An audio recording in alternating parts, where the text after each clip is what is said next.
Bonjour tout le monde, bonjour aux spectateurs qui sont en live, qui nous regardent. On va commencer une session de lecture Harry Potter à la médiathèque de Nouveautou. Vous êtes prêts?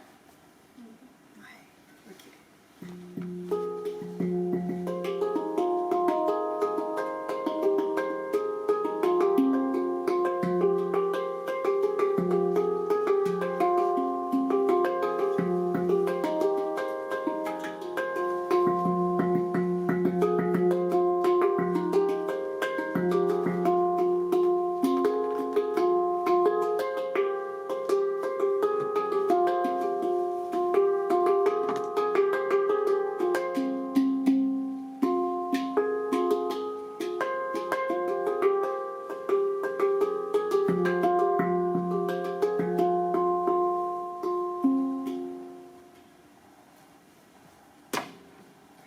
Alors, est-ce que vous connaissez tous Harry Potter déjà? Non. Qui connaît pas Harry Potter? Toi, tu connais pas? T'as jamais lu Harry Potter? Non. Ok, alors, pour résumer, on résume un peu pour tout le monde. Ouais. Harry Potter, c'est pas un humain comme les autres, non? Ceux qui connaissent, c'est un sorcier. Harry Potter, c'est un petit garçon qui a été élevé comme un humain. On appelle ça les Moldus. Ça, c'est le nom que les sorciers donnent aux humains. Et par une famille qui n'aime pas beaucoup les Dursley. Ils s'occupent de lui et ils ne lui ont jamais dit que c'était un sorcier. Il va avoir 11 ans, et à 11 ans, normalement, tous les sorciers vont à l'école de Poudlard. Du coup, Dumbledore, qui est le directeur du collège, essaye de lui envoyer des lettres pour lui demander d'aller au collège. C'est l'extrait que je vais vous lire, l'extrait où les lettres doivent arriver presque à la veille de ses 11 ans pour lui prévenir qu'il est un sorcier. Vous êtes prêts? C'est parti. Ce matin, le vieux réveil sonna à 6 heures. Harry arrêta aussitôt la sonnerie, puis il descendit l'escalier sans faire le moindre bruit, sans allumer les lumières. Le cœur battant, il traversa le hall d'entrée en direction de la porte. Ah! Harry fit un bond. Il venait de marcher sur une grosse chose molle étalée devant la porte. Une chose vivante. Il se rendit compte avec horreur que la grosse chose molle était en réalité la tête de son oncle. L'oncle Vernon avait passé la nuit devant la porte dans un sac de couchage pour empêcher Harry de récupérer ses lettres. Après l'avoir traité de tous les noms pendant près d'une demi-heure, l'oncle Vernon ordonna à Harry d'aller lui préparer une tasse de thé. Découragé, Harry s'en alla dans la cuisine en traînant des pieds. Lorsqu'il revint, le courrier était déjà entre les mains de son oncle. Il aperçut 3 lettres à l'encre verte qui lui étaient adressées. « Je veux mes lettres !» commença-t-il. Mais l'oncle Vernon était déjà en train de déchirer les lettres. Ce jour-là, l'oncle Vernon n'alla pas travailler. Il resta dans la maison, il cloua une planche devant la boîte aux lettres. Le samedi, la situation devint incontrôlable. 24 lettres destinées à Harry furent introduites à l'intérieur de la maison. Elles avaient été roulées en boule à l'intérieur de 2 douzaines d'œufs que le livreur leur avait passés par la fenêtre. La tante Pétunia réduisit les lettres en bouillie dans son mixeur. Mais qui peut avoir bien envie de t'envoyer toutes ces lettres, Harry? Le dimanche matin, l'oncle Vernon avait l'air très heureux. Oh, la poste ne fonctionne pas le dimanche. Aujourd'hui, pas de lettres. Au même moment, quelque chose tomba dans le conduit de la cheminée avec un sifflement sonore et il sentit, paf, un coup derrière la tête. Un paquet venait d'exploser dans le foyer de la cheminée en projetant une quarantaine de lettres qui volaient dans la cuisine comme des boulets de canon.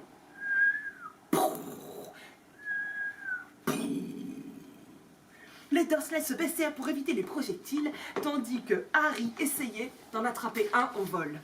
« Dehors, dehors, dehors !» L'oncle Vernon saisit Harry par la taille et le projeta dans le hall d'entrée. « Cette fois, ça suffit !» déclara l'oncle Vernon qui s'efforce de parler d'une voix calme tout en s'arrachant les touffes de sa moustache. « Je veux tout le monde prêt à partir dans 5 minutes. On s'en va. Pas de discussion. » Il paraissait très menaçant avec sa moustache dégarnie. « On va les semer, on va les semer, on va les semer. » 10 minutes plus tard, après avoir arraché les planches qui condamnaient la porte, ils montèrent dans la voiture qui fonça sur l'autoroute. Ils roulèrent ainsi toute la journée, sans prendre le temps de manger ni de boire. À la tombée du jour, Dudley poussa de longs hurlements. « J'ai faim, j'ai faim, j'ai faim !» Oui, il avait raté 5 émissions de télévision qu'il tenait absolument à voir. Et il n'avait jamais passé autant de temps sans pulvériser un extraterrestre sur son ordinateur. Pauvre Dudley. Lorsqu'ils s'arrêtèrent enfin, il faisait presque nuit. Et dehors, il faisait vraiment très froid. L'oncle Vernon montra du doigt un gros rocher qui émergeait là-bas, tout au fond, à bonne distance de la côte. Au sommet du rocher, on distinguait une cabane misérable, à moitié en ruine. Une chose était certaine, il ne pouvait pas y avoir de télévision là-dedans. Pauvre Dudley, pensait Harry. L'endroit était épouvantable. Il régnait à l'intérieur de la cabane une odeur d'algues. Le vent sifflait à travers les fissures des murs en planches et la cheminée humide ne comportait pas la moindre bûche. Et il n'y avait que 2 pièces. C'est maintenant qu'on aimerait bien avoir quelques-unes de ces fichues lettres pour faire un bon feu, dit joyeusement l'oncle Vernon. Il était de très bonne humeur. De toute évidence, il était convaincu que personne ne parviendrait à braver la tempête pour leur apporter les lettres. Harry songea qu'il avait raison. Cette pensée était bien triste. La tante Pétunia dénicha quelques couvertures moisies et fit un lit à son petit Dudley sur le canapé rongé de miettes. Elle s'installa avec l'oncle Vernon dans un lit défoncé de la pièce à côté, et Harry, le pauvre Harry, dut s'efforcer de trouver un endroit où le sol n'était pas trop dur. Il s'enroula alors dans la dernière couverture qui restait, la moins épaisse, la plus déchirée. Son ventre criait famine. Il n'avait rien mangé de toute la journée. Le bras de Dudley pendait par-dessus la coudoir du canapé. Et Harry apercevait le cadran phosphorescent de sa montre sur son poignet gras. Dans 10 minutes exactement, Harry allait avoir 11 ans. Tic-tac, tic-tac, tic-tac. Plus que 5 minutes. Harry entendit quelque chose grincer au dehors.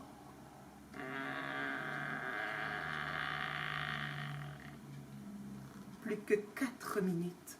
À leur retour, il y aurait peut-être tellement de lettres dans la maison de Privet Drive qu'il arriverait à en attraper une. 3 minutes. Est-ce la mère qui cognait ainsi contre le rocher? Plus que 2 minutes. Ce craquement, qu'est-ce que c'était? Plus qu'1 minute. Et il aurait 11 ans. 30 secondes. 20, 10, 9. Oh, s'il réveillait Dudley, rien que pour l'énerver. 3, 2, 1. Boum, boum, boum, boum. La cabane se mit à trembler. Harry se redressa brusquement, le regard fixé sur la porte. Dehors, quelqu'un frappait contre le carreau. Boum, boum, boum. Dudley se réveilla en sursaut. « C'est un coup de canon !» Il y eut un grand bruit derrière eux et l'oncle Vernon entra dans la pièce en glissant par terre. Il tenait un fusil dans la main. « Qui est là? Je vous préviens, je suis armé !» Il y eut un instant de silence. Et puis... Rac! On cogna sur la porte avec tant de force qu'elle fut arrachée de ses gonds et tomba à plat sur le sol dans un fracas assourdissant. Un véritable géant se tenait dans l'encadrement. Il avait le visage caché dans une longue crinière de cheveux emmêlés et dans une grande barbe broussailleuse. Le géant se glissa à l'intérieur en inclinant la tête pour ne pas se cogner contre le plafond. Il se pencha et ramassa la porte et la remit sans difficulté sur ses gonds. « Oh, si vous aviez une tasse de thé, ce ne serait pas de refus, dit le géant en s'asseyant. Le voyage n'a pas été facile. » Il se mit confortablement sur le canapé où Dudley restait assis, pétrifié de terreur. « Hé, bouge-toi un peu, gros lard !» Dudley poussa un petit cri et courut se réfugier derrière sa mère, qui était cachée derrière l'oncle Vernon. « Ah, et voilà Harry !» dit le géant. « La dernière fois que je t'ai vu, tu n'étais qu'un bébé !» L'oncle Vernon laissa échapper un drôle de grognement. « Monsieur, monsieur, j'exige que vous sortiez d'ici immédiatement. Vous avez commis une infraction, une violation de domicile. »« Oh, ça suffit, Dursley, espèce de vieux pruneau !» dit le géant. Il tendit le bras, arracha le fusil des mains de l'oncle Vernon, fit un nœud avec le canon, aussi facilement que s'il avait été en caoutchouc, et le jeta de l'autre côté de la pièce. L'oncle Vernon émit à nouveau un drôle de bruit. Quick! Oh, comme une petite souris sur laquelle on aurait marché. Je te souhaite un bon anniversaire, Harry, dit le géant en tournant le dos à Dursley. Ah, mais je t'ai apporté quelque chose. J'ai dû m'asseoir un peu dessus pendant le voyage, mais ça doit être très bon quand même. Il tira d'une poche de son manteau une boîte en carton légèrement aplatie. Harry l'ouvrit en tremblant. Il découvrit à l'intérieur un gros gâteau au chocolat un peu fondu sur lequel était écrit avec un glaçage vert « Joyeux anniversaire, Harry !» Un gâteau au chocolat. Il leva les yeux vers le géant. Il aurait voulu lui dire « merci », mais les mots se perdirent dans sa gorge et il s'entendit demander « Qui êtes-vous » Le géant eut un petit rire. « C'est vrai, je ne me suis pas présenté. Rubeus Hagrid, gardien des clés et des lieux à Poudlard. » Tu sais ce que c'est Poudlard, j'imagine. Non, répondit Harry. Hagrid parut scandalisé. Désolé, dit Harry. Désolé, aboya Hagrid en se tournant vers les Dursley qui se tassèrent sur eux-mêmes en essayant de disparaître dans la pénombre. Mais c'est eux qui devraient être désolés. Je savais que tu ne recevais pas les lettres. Mais j'ignorais que tu n'avais même pas entendu parler de Poudlard. Vous n'allez pas me dire, rugit Hagrid, que ce garçon ne sait rien sur rien. Enfin, rien sur rien, je sais quand même certaines choses, hein, dit Harry. Je connais les mathématiques, la grammaire et tout ça. Mais Hagrid eut un geste dédaigneux de la main. Non, mais non, tu as de la grammaire. Non, je voulais juste dire que tu ne sais rien de notre monde. De ton monde, de mon monde, du monde de tes parents. Hein? Mais quel monde? Hagrid parut sur le point d'exploser. Dursley! L'oncle Vernon, le temps livide, marmonna quelque chose qui aurait pu vouloir dire mais non, mais non, mais non, mais non, mais pas du tout, mais non, mais non, mais non. Hagrid regarda Harry d'un air effaré. Il faut absolument que tu saches qui étaient ton père et ta mère. Ils sont célèbres. Et toi aussi, mon petit. Tu es célèbre. Tu es Harry Potter. Mon père et ma mère n'ont jamais été célèbres. Quoi? Tu ne sais pas? Tu ne sais même pas qui tu es? Vous ne lui avez jamais rien dit? Reprit-il en détachant chaque syllabe d'une voix tremblante de rage. Rien dit du contenu de la lettre que Dumbledore avait laissée pour lui?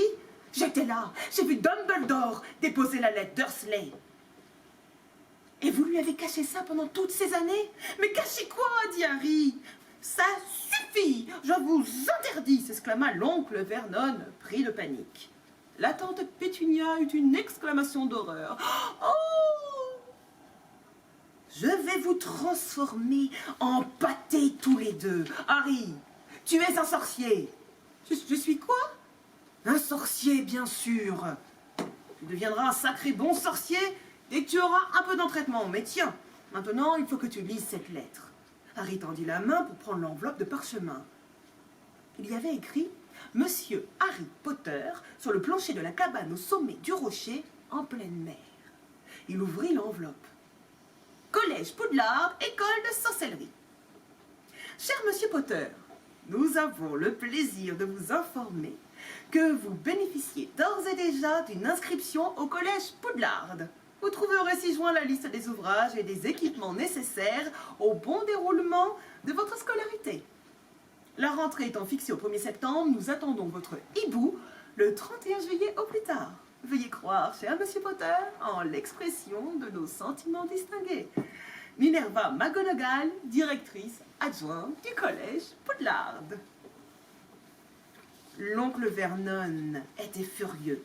Je vous ai déjà dit qu'il n'ira pas là-bas. Il fera ses études au collège de son quartier et il en sera très reconnaissant. J'ai lu ses lettres, j'ai vu toutes les sottises qu'on l'obligeait à acheter, des grimoires, des balais volants, des baguettes magiques. Je refuse de payer un sou pour qu'un vieux cinglé comme Dumbledore lui apprenne des tours de magie. Cette fois, il était allé trop loin. Hagrid empoigna son parapluie et le fit tournoyer au-dessus de sa tête. Jamais plus insulté Albus Dumbledore devant moi. Il l'abattit dans un sifflement le parapluie et le pointa sur Dudley. Il y eut un éclair violet, bam, une détonation et un petit cri aigu. Couic, couic, couic. Un instant plus tard, Dudley dansait sur place en hurlant de douleur, les mains plaquées sur son volumineux postérieur. Lorsqu'il tourna le dos, Harry vit qu'une toute petite queue de cochon en tire-bouchon lui avait poussé à travers le pantalon. L'oncle Vernon laissa échapper un véritable rugissement. Il attrapa Dudley et la tante Pétunia et les entraîna dans l'autre pièce. Hagrid caressa sa barbe. J'espère que tu ne diras rien. Je ne suis pas censée faire de la magie. On m'a simplement donné l'autorisation de m'en servir un petit peu pour te retrouver et apporter tes lettres. C'est pour ça que j'étais tellement content qu'on me confie cette mission. Bon, allez, il se fait tard, Harry. On aura beaucoup de choses à faire demain. Il faut qu'on aille en ville acheter les livres, les baguettes et tout le reste. Il ôta son grand manteau noir et le jeta à Harry. Tu n'as qu'à dormir là-dedans. Ne t'inquiète pas s'il remue un peu. Il doit y avoir un ou deux lois dans la poche. Et Harry s'endormit. Enfin, il avait eu 11 ans.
la fin du premier extrait. Ça vous a plu? Vous avez reconnu, ceux qui connaissent déjà? Oui. Peut-être vous connaissez déjà par cœur.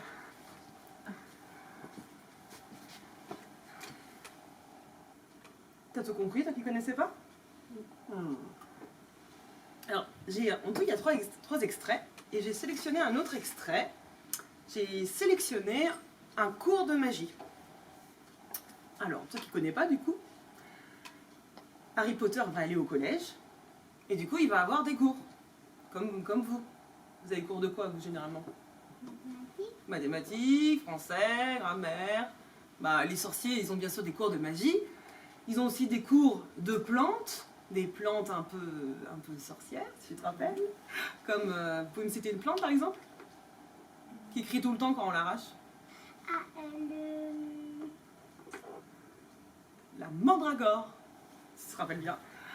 Ils ont également des cours de baguettes magiques, on apprend plein de sortilèges, et il y a un cours particulier qui est le cours des forces du mal. Parce que, comme dans toute histoire, évidemment, on a des gentils, Harry Potter et tous ses copains, et on a les méchants. Ils s'appellent... Ah, il fallait pas dire son nom, malheureuse. Voldemort. Non, on ne le dira pas trop. Hein. Et du coup, il faut apprendre à se défendre contre les forces du mal. Ce cours-là, c'est un professeur qui va le donner à toute la classe de Harry Potter, qui fait partie des Gryffondors. Et c'est Lupin, ce professeur. Est-ce que vous vous rappelez quelle est la particularité du professeur Lupin? Ouais. Il se transforme en loup-garou. Ouais, il se transforme en loup-garou. Et par contre, il fait peur. Il fait peur, Lupin? Quand il est un loup-garou. Quand il est en loup-garou, ouais, il fait très peur. Heureusement, là, la lune n'est pas pleine dans le ciel, et tout va bien, il est humain. Pendant plein cours, et le professeur Lupin va demander aux élèves de suivre un cours spécial, le cours de l'épouvantard. Est-ce que vous avez peur de quelque chose en particulier? Ah, je sais. Parce que qu'en fait, l'épouvantaire, c'est... Ah, ne dis pas. Est-ce que vous avez des peurs? Sinon, tout le monde va savoir, ils vont tous savoir. Est-ce que vous avez peur de quelque chose? Vous faites des cauchemars parfois? Oui. Ouais, des fois. Tu fais quoi comme cauchemar? Je m'en souviens d'aucun. Mais... Ouais, il vaut mieux peut-être pas le dire d'ailleurs, hein, comme ça on n'aura pas peur. Bon bah, imaginez, votre plus grande peur peut apparaître devant vos yeux. Bien, maintenant, suivez-moi, s'il vous plaît, dit le professeur Lupin. Déconcerté mais intéressé, les élèves lui emboîtèrent le pas. Dans le couloir désert, ils croisèrent le fantôme Peeves, l'esprit frappeur, occupé à boucher le trou d'une serrure avec du chewing-gum. Lorsque le professeur Lupin ne fut plus qu'à 1 mètre de lui, le fantôme Peeves se mit à chantonner. Lupin, le turlupin, zin zin zin zin, Lupin, le turlupin, Lupin, le turlupin, zin zin zin zin, Lupin, le turlupin, Lupin, le turlupin, zin zin. Le professeur Lupin poussa un faible soupir et sortit sa baguette magique.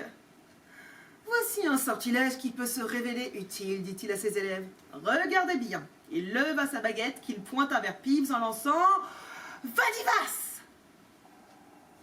Avec la force d'une balle de fusil, la boule de chewing-gum sauta du trou de la serrure et alla s'enfoncer dans la narine gauche du fantôme. Il fit volte-face, cria et fila dans les airs en poussant des jurons. « Magnifique !» s'exclama Dean Thomas, émerveillé. « Oh, merci, Dean !» répondit le professeur Lupin. « Allez, allons-y maintenant. Entrez, entrez, entrez, entrez, s'il vous plaît. » Il ouvrit la porte et dans la longue salle remplie de chaises et de fauteuils dépareillés, il n'y avait qu'un seul professeur. C'était le professeur Rogue. Assis dans son fauteuil, il regardait les élèves entrer. Ses yeux étincelaient. Sa bouche s'étira en un ricanement mauvais. Le professeur Lupin pénétra à son tour dans la salle et referma la porte derrière lui. « Ne fermez pas, Lupin !»« Ah, Je préfère ne pas voir ça. Il se leva, passa devant les élèves, les pans de sa longue robe noire de sorcier tourbillonnant derrière lui, et lorsqu'il fut sur le seuil de la porte, il fit volte-face. On ne vous a peut-être pas averti, Lupin, mais il y a dans cette classe un nommé Neville Londubat. Je vous conseille vivement de lui épargner tout exercice difficile. Le pauvre Neville devint rouge écarlate. Lupin haussa les sourcils. Bien, écoutez, j'espérais que Neville m'aiderait à réaliser la première partie de mon expérience. Je suis sûre qu'il s'en tirera à merveille. Le visage de Neville devint encore plus rouge. Rogue eut un rectus méprisant, et il sortit en refermant la porte dans un claquement sec. Bon, Lupin fit signe aux élèves d'avancer dans le fond de la classe où il n'y avait qu'une vieille penderie qui servait à ranger les robes de tous les professeurs. Lorsqu'il passa devant la penderie, elle se mit à trembler, à grand bruit. Ne vous inquiétez pas, dit Lupin d'une voix rassurante, en voyant quelques élèves faire un bond en arrière. Rien, il y a simplement un épouvantard là-dedans. Les épouvantards aiment les endroits sombres et confinés. Par exemple les armoires, les penderies. Ils se cachent souvent sous les lits, sous les éviers. Bon, la première question que nous devons nous poser, c'est qu'est-ce qu'un épouvantard? Moi, monsieur, moi. Hermione leva aussitôt la main. C'est une créature qui change d'aspect à volonté en prenant toujours la forme la plus terrifiante possible. Bravo. Je n'aurais pas pu donner une meilleure définition, approuva le professeur Lupin. Hermione rayonnait. Ainsi donc, l'épouvantard qui s'est installé dans cette penderie n'a pour l'instant pris aucune forme. Il ne sait pas encore ce qui pourrait faire peur à la première personne qui se présentera devant lui. Lorsque je le laisserai sortir, il prendra immédiatement la forme qui fera le plus peur à chacun d'entre nous. Ce qui signifie que nous avons un énorme avantage sur lui. Pouvez-vous me dire lequel, monsieur Harry Potter?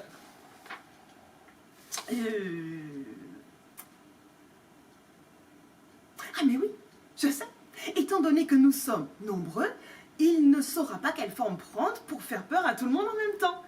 Exactement, approuva le professeur Lupin. Il vaut toujours mieux se trouver en compagnie de quelqu'un d'autre quand on a affaire à un épouvantard. Car alors, il ne sait plus quoi faire. Sous quelle forme apparaître? Un cadavre sans tête? Oui. Une limace anthropophage? Oh.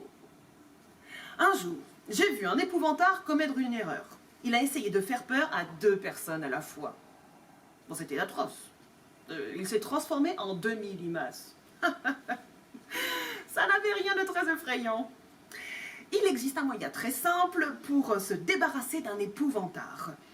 Mais cela exige une grande concentration mentale. Il suffit simplement d'éclater de rire. Ce qu'il faut faire, c'est l'obliger à prendre une forme que vous trouvez très drôle. Pour commencer, nous allons nous exercer sans baguette magique. Répétez après moi, ridiculous. Allez-y. Ridiculous. Très bien. Ridiculous. Bien. Très bien. Bon, ça c'était très facile. Hein. Le mot seul ne suffit pas. C'est là que vous allez intervenir, Neville. La penderie se mit à trembler de nouveau. Mais moins que Neville qui s'avança comme s'il allait à l'échafaud. Oui, monsieur? Bon, très bien, Neville. Pour commencer, quelle est la chose qui vous fait le plus peur au monde? Les lèvres de Neville remuèrent, mais aucun son ne sortit. Désolé, je n'ai pas vraiment entendu. Neville jeta un coup d'œil affolé autour de lui, puis il dit dans un souffle... Le professeur Rogue! Ah. Il y eut un grand éclat de rire. Le professeur Rogue, vraiment? Bon, très bien. Neville, vous habitez chez votre grand-mère, je crois. Oui, mais je voudrais pas non plus que l'épouvantard prenne la semaine de ma grand-mère. Non. Vous ne m'avez pas bien compris. Pouvez-vous nous dire comment votre grand-mère s'habille? C'est simple, elle porte toujours un grand chapeau avec un vautour empaillé et une longue robe, toute verte. Et parfois avec une écharpe à tête de renard. Bon, est-ce qu'elle a un sac à main? Ah ouais, elle a un grand sac rouge. Parfait, parfait, parfait. Maintenant, Neville, pouvez-vous voir ses habits dans votre tête? Oui. Bon, lorsque l'épouvantail jaillira de la penderie, et vous verra devant lui, Neville, il prendra instantanément la forme du professeur Rogue. Mais à ce moment-là, vous lèverez votre baguette magique et vous crierez... Vous crierez... Ridiculous! Oui. Vous penserez très fort aux vêtements de votre grand-mère. À nouveau, les élèves éclatèrent de rire. Et la penderie trembla plus violemment que jamais. Neville, vous êtes prêts? Prêts? Vos camarades vont reculer pour vous laisser le champ libre, d'accord? Je vous appellerai ensuite un par un. Les autres élèves reculèrent vers le mur du fond, laissant Neville seul devant la penderie.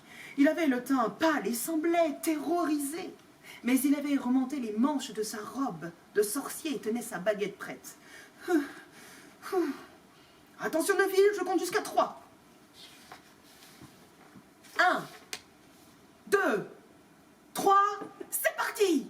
Un bouquet d'étincelles jaillit de l'extrémité de la baguette de Lupin, vint frapper la poignée de la porte qui s'ouvrit brusquement. Et là, le nez crochu, l'air menaçant, le professeur Rogue sortit aussitôt de la penderie en fixant Neville d'un regard flamboyant. Neville recula d'un pas, sa baguette brandie. Il remua les lèvres sans parvenir à prononcer le moindre parole. Rogue s'avança vers lui en cherchant sa baguette magique dans sa poche de sa robe de sorcier. « Ridiculous !» dit Neville d'une petite voix aiguë. Il y eut alors un bruit semblable à un claquement de fouet. Rogue trébucha et se retrouva soudain avec une longue robe ornée de dentelle, un grand chapeau surmonté d'un vautour empaillé et un énorme sac cramoisi. Un grand éclat de rire retentit dans la salle. L'épouvantail hésita, visiblement déconcerté, et le professeur Lupin appela alors « Parvati, à vous !» Parvati s'approcha, l'air décidé. Rogue se tourna vers elle, il y eut un nouveau claquement, et une momie enveloppée de bandelettes ensanglantées apparut à sa place. La momie au visage aveugle avança lentement vers Parvati, entraînant les pieds. Elle leva ses bras raides et... « Ridiculous !» s'exclama Parvati. Une des bandelettes tomba alors par terre et la momie se prit les pieds dedans. Déséquilibrée, elle tomba en avant et sa tête, plaf, se détacha sous le choc en roulant par terre. « Simus, c'est à vous !» Simus se précipita. La momie laissa place à un être verdâtre et squelettique, le spectre de la mort.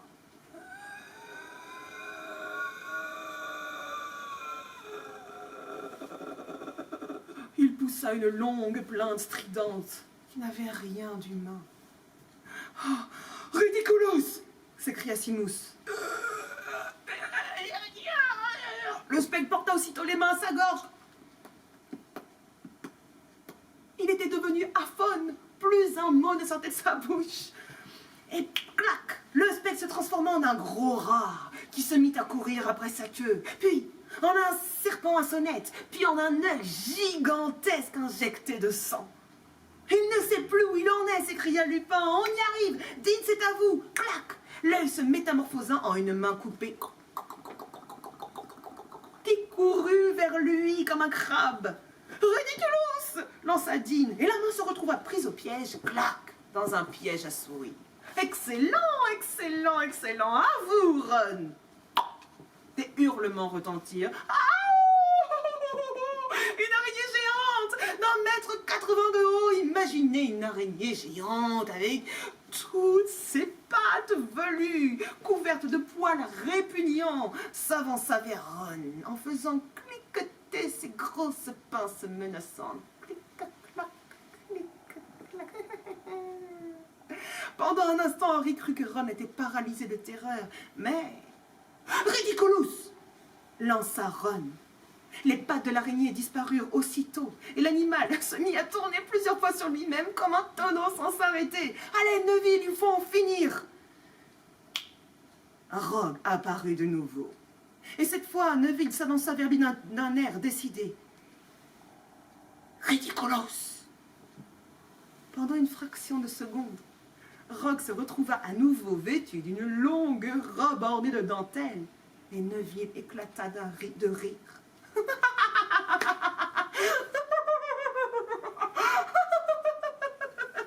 Et l'épouvantard, sous ce rire, explosa en une multitude de petites fumées avant de disparaître définitivement. « Bravo, excellent, excellent !»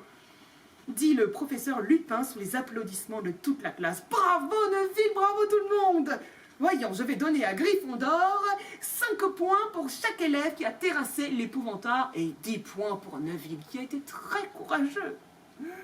Bravo !»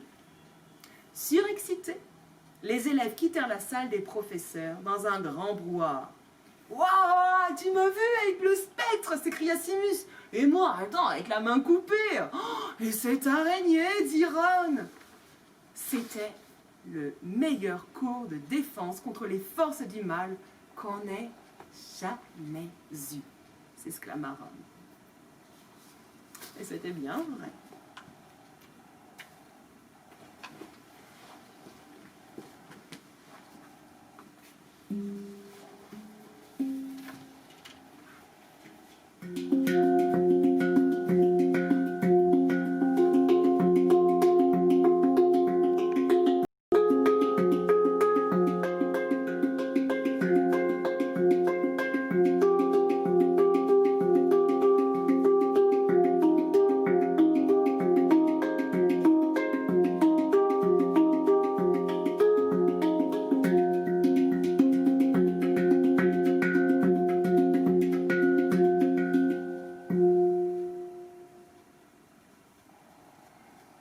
Ça vous a plu?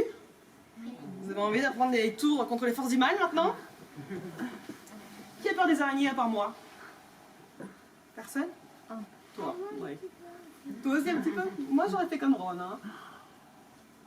Bon, on a parlé d'araignées, de limaces, de spectres et tout, mais on va arriver à quelque chose de carrément plus intéressant, plus énorme. Est-ce que vous avez déjà vu un dragon? Oui? Trop bien! Je l'ai jamais vu. Alors, c'est le livre 5 d'Harry Potter. Pour résumer, il y a un tournoi qui s'organise avec d'autres écoles de sorcellerie, parce qu'il n'existe pas qu'une seule école de sorcellerie, il en existe bien d'autres. Ça s'appelle le tournoi des 3 sorciers. Il faut départager le sorcier le plus puissant des écoles. Vous vous rappelez des noms des autres écoles qui connaissent? L'école française. Dumustron. Tu dis? Dumustron. Dumustron, ça c'est l'école bulgare, c'est ça. Et l'école française? Beau bâton, par exemple. Et il va y avoir un concours où ils vont devoir s'affronter. Il y a une épreuve, c'est contre des dragons. Harry Potter n'a pas le droit de participer au tournoi parce qu'il est beaucoup trop jeune. Seulement quelqu'un a mis son nom dans une coupe et on a tiré au hasard son nom. Et avec 3 autres sorciers, il a été sélectionné pour affronter des dragons. Ça, c'est la première épreuve.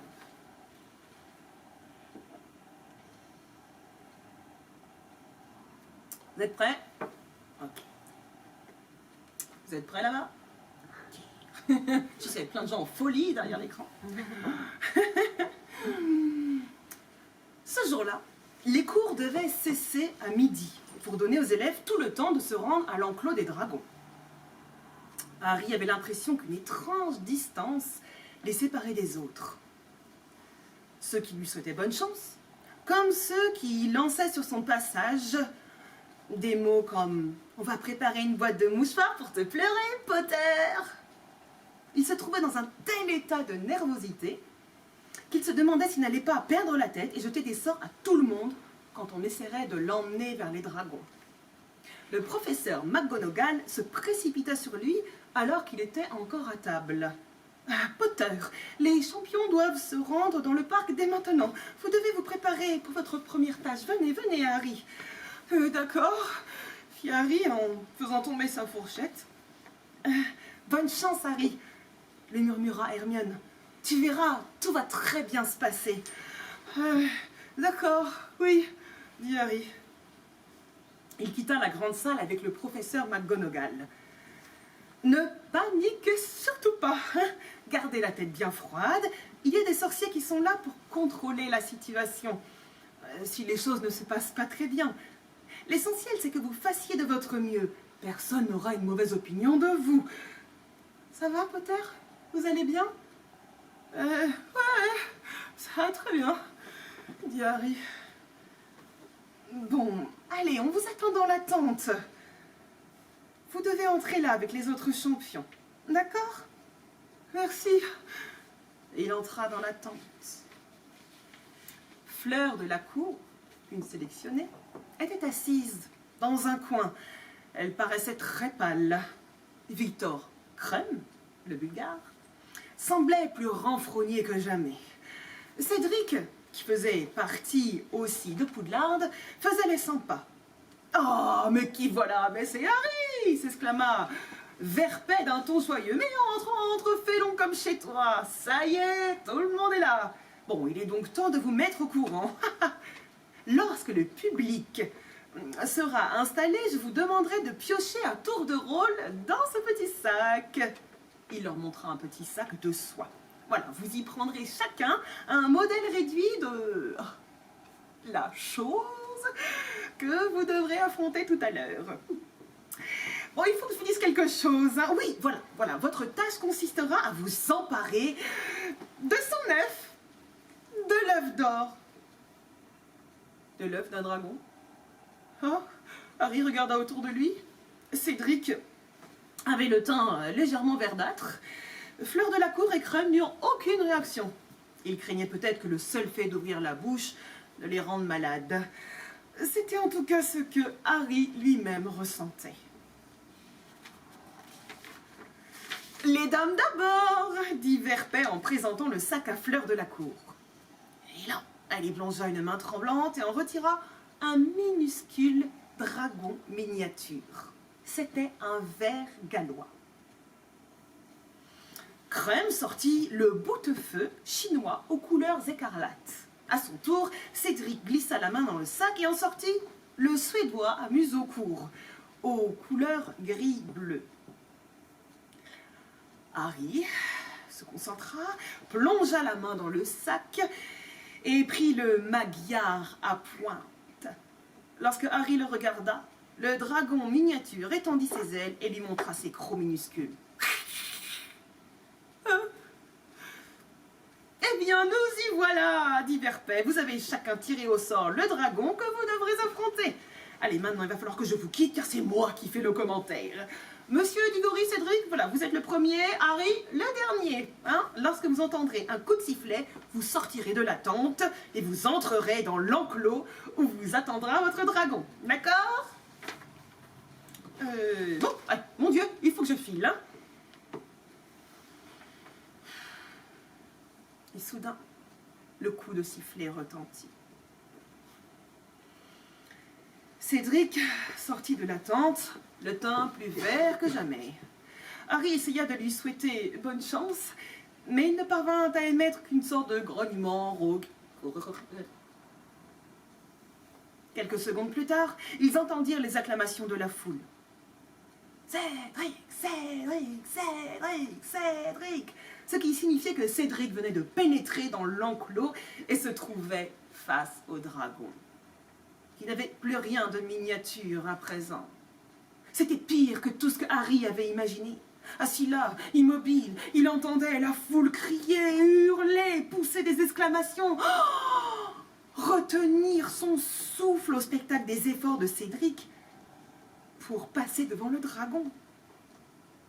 Et les commentaires de Verpet ne parvenaient qu'à rendre les choses plus terribles encore. D'horribles images se formèrent dans la tête de Harry lorsqu'il entendit « Oh là là là là là là, c'était tout juste, vraiment tout juste. On peut dire que Cédric prend des risques. Très belle tentative. Ah, dommage qu'elle n'ait rien donné. » Mais enfin, un quart d'heure plus tard, Harry entendit le rugissement assourdissant de la foule qui ne pouvait signifier qu'une seule chose. Cédric avait réussi à passer devant le dragon et à s'emparer de l'œuf d'or. « Bravo, vraiment très bien !» hurlait Verpet. « Allez, encore 3 concurrents à présent !» Un coup de sifflet retentit. « Miss de la cour, s'il vous plaît !» La pauvre Fleur de la cour tremblait de la tête aux pieds. En la voyant sortir de la tente, la tête haute, la main crispée sur sa baguette magique, Harry ressentit de la sympathie pour elle. Mais tout recommença. Oh là là là là là là, voilà qui n'était peut-être pas très prudent. Oh là là là là là, oh, presque, attention. Oh mon Dieu, j'ai cru que ça y était. Et 10 minutes plus tard, Harry entendit une nouvelle fois la foule exploser en tonnerre d'applaudissements. Fleur avait dû réussir également.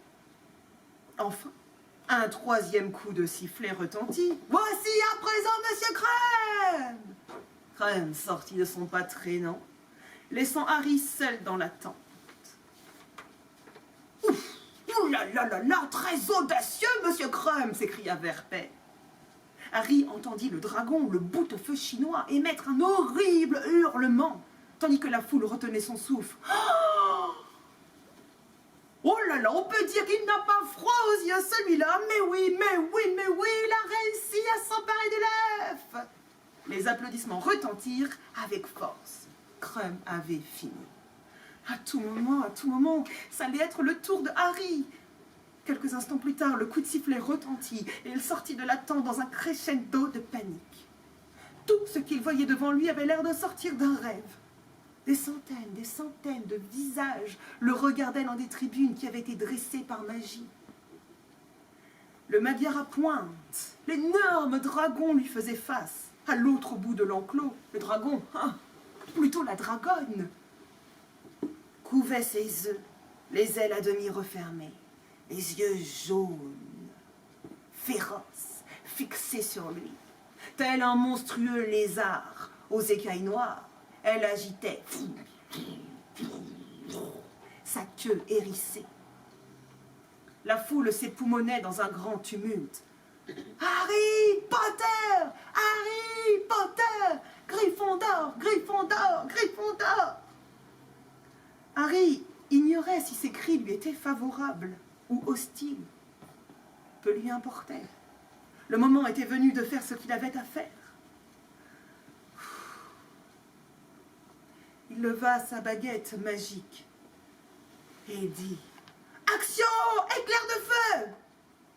Puis il attendit, espérant, priant de toutes les fibres de son corps. Et si son sortilège échouait, si l'éclair de feu, son balai magique, ne venait pas.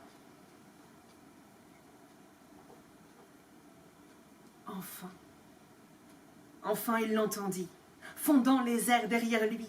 Il se retourna et vit son balai, l'éclair de feu, contourner la lisière de la forêt et foncer vers lui, s'arrêter à mi-hauteur juste à côté, attendant qu'il l'enfourche.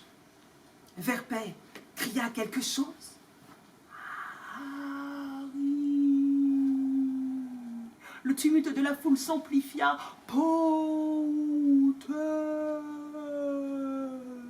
Mais les oreilles d'Harry n'étaient plus en état d'entendre ce qu'il disait. Harry monta sur son balai et il s'envola aussitôt. Il se rendit compte que ce n'était pas seulement le sol qu'il venait de quitter, mais aussi sa peur. Il regarda la couvée d'œufs que le Magyar à pointe protégeait entre ses pattes et repéra l'œuf d'or qui étincelait au milieu des autres. Très bien, une petite tactique de diversion. Allons-y! Et il plongea en piqué. La tête de la dragonne suivit sa trajectoire. Il savait ce qu'elle allait faire. Et il remonta en chandelle juste à temps. Un jet de flamme jaillit à l'endroit où il s'était trouvé une seconde plus tôt. 1000 méduses, voilà ce qui s'appelle voler, s'écria s'écria Verpet tandis que la foule poussait un hurlement. Oh! Harry fondit en piqué au moment où la dragonne ouvrait sa gueule. Cette fois cependant, il eut moins de chance. Il parvint à échapper aux flammes, mais la queue hérissée fendit l'air comme un fouet au moment où il virait sur sa gauche. L'une de ses pointes lui érafla l'épaule, déchirant l'étoffe de sa robe de sorcier. Ah! Ah! Il sentit la douleur, et la blessure ne paraissait pas très profonde. Il contourna par derrière le dragon, et il eut une idée. La dragonne n'avait pas l'intention de s'envoler, elle tenait trop à ses œufs. Il se mit à changer sans cesse de direction, en restant à distance pour éviter les jets de flammes. La créature le suivait, penchait la tête d'un côté, puis de l'autre, montrait les grosses pupilles verticales fixées sur lui. Harry s'éleva encore un peu et laissa échapper un rugissement exaspéré. Pour elle, il était un peu comme une mouche qu'elle avait hâte d'écraser. Le monstre ouvrit une gueule béante. « Allez, viens, viens !» dit Harry entre ses dents. « Viens, allez, viens m'attraper. Viens, ma belle, viens !» Elle se dressa alors sur ses pattes de derrière, déployant enfin ses grandes ailes noires et brillantes, aussi larges que celles d'un avion, et Harry plongea. Avant que la dragonne ait compris ce qu'il était en train de faire, et où il était passé, il piqua vers le sol de toute la vitesse de son balai, en direction des œufs qu'elle ne protégeait plus. Harry avait lâché le manche de l'éclair de feu, et il venait de saisir l'œuf d'or. Il remonta en chandelle, puis dans une nouvelle accélération fulgurante, il s'envola vers les tribunes, l'œuf d'or serré sous son bras, indemne. Ce fut alors comme si quelqu'un avait brusquement mis le volume à fond. Pour la première fois depuis qu'il avait pénétré dans l'enclos, il prit conscience du bruit de la foule qui hurlait et applaudissait aussi fort que les supporters de la Coupe du Monde. Et pour Harry, aïe aïe aïe, et pour Harry, aïe aïe aïe, et pour Harry, allez allez, et pour Harry, allez allez, Harry Potter, regardez ça, non mais regardez ça, hurlait Verpet, notre plus jeune champion a été le plus rapide pour s'emparer de son œuf. Harry vit les dragons rentrer dans les enclos. Et là-bas, le professeur McGonagall, le professeur Maugrey et Hagrid se précipitaient vers lui. « C'était remarquable, Potter !» s'écria le professeur McGonagall.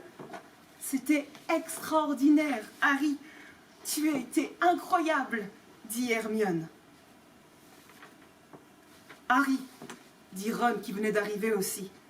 Je ne sais pas qui a déposé ton nom dans la coupe, mais c'est quelqu'un qui veut ta peau. »« Ouais. On dirait que t'as fini par comprendre, lança Harry. Puis, ce fut le tour de Charlie Weasley, qui courut embrasser Harry. Tu es premier ex-aequo avec Krum, Harry. Poudlard est tellement fier. Bon, il faut que je me dépêche, hein, je dois absolument envoyer un hibou à maman. Je lui ai promis de lui raconter tout ce qui se passerait. Mais c'était vraiment, vraiment incroyable. Harry poussa un soupir de soulagement. Cette fois, il avait remporté la première étape. Mais qui sait s'il remporterait la deuxième? Pour ça, il faudra lire le livre « La coupe de feu ».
Hein?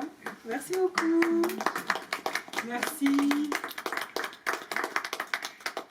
Merci à tous les petits sorciers d'être venus aujourd'hui. Merci à la médiathèque de Nouveau-Tout. Merci Bernadette, merci Jérôme. Car malgré couvre-feu, malgré toutes les restrictions, on est là, on a lu Harry, on a passé un bon moment. Merci à vous qui nous regardez.